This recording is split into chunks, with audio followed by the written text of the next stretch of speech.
నమస్కారం. విజయవాడలో జరిగిన జనసేన లెజిస్లేటివ్ పార్టీ సమావేశంలో ఉప ముఖ్యమంత్రి జనసేన అధినేత శ్రీ పవన్ కళ్యాణ్ గారు పార్టీ ప్రజా ప్రతినిధులకు అత్యంత కీలకమైన దిశానిర్దేశం చేశారు.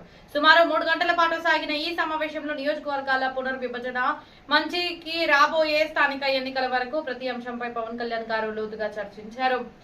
డెలిమిటేషన్, కొత్త అవకాశం, కేంద్ర ప్రభుత్వం తీసుకోబోతున్న నియోజకవర్గాల పునర్విభజన నిర్ణయాన్ని పవన్ కళ్యాణ్ గారు స్వాగతించారు. రాష్ట్రంలో అసెంబ్లీ స్థానాలు 50% పెరగడం వల్ల కొత్తగా 88 అసెంబ్లీ సీట్లు, మరో 12 పార్లమెంటు సీట్లు పెరిగే అవకాశం ఉందని, అంటే దాదాపు 100 మంది కొత్త ప్రతినిధులు చట్టసభలకు వెళ్తారని ఆయన విశ్లేషించారు. ఈ ప్రక్రియ ఎక్కడ దుర్వినియోగం కాకుండా ప్రజా ప్రయోజనమే పరమార్థంగా జరిగేలా చూడాలని, దీనిపై అధ్యయనం కోసం నాదెండ్ల మనోహర్ గారి ఆధ్వర్యంలో ఒక ఎమ్మెల్యేల కమిటీని కూడా ఏర్పాటు చేశారు. ప్రజా దర్బార్ ఎమ్మెల్యేలకు ఆదేశం. పవన్ కళ్యాణ్ గారు కఠిన ఆదేశాలు జారీ చేశారు.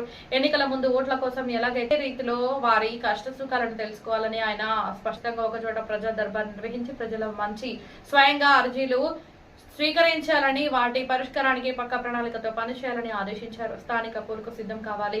రానున్న స్థానిక సంస్థల ఎన్నికలను జనసేన శ్రేణులు అత్యంత ప్రతిష్టాత్మకంగా తీసుకోవాలని పవన్ కళ్యాణ్ పిలుపునిచ్చారు. క్షేత్రస్థాయిలో కూటమి పార్టీలను సమన్వయం చేసుకుంటూ నిలబడిన ప్రతి చోట జనసేన జెండా రెప్రెపలాడేలా కష్టపడాలని సూచించారు. గతంలో పరిమిత వనరులతోనే అద్భుత ఫలితాలు సాధించామని, ఈసారి 100% గెలిపే లక్ష్యంగా సిద్ధమవ్వాలని ఉద్బోధించారు.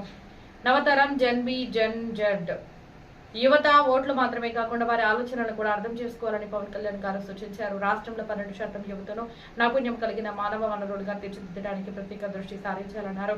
రాజకీయ వాస్తవికతను గ్రహిస్తూ కులమతాలకు అతీతంగా ప్రతి వర్గాన్ని గౌరవిస్తూ ముందుకు వెళ్లాలని హితో పలికారు.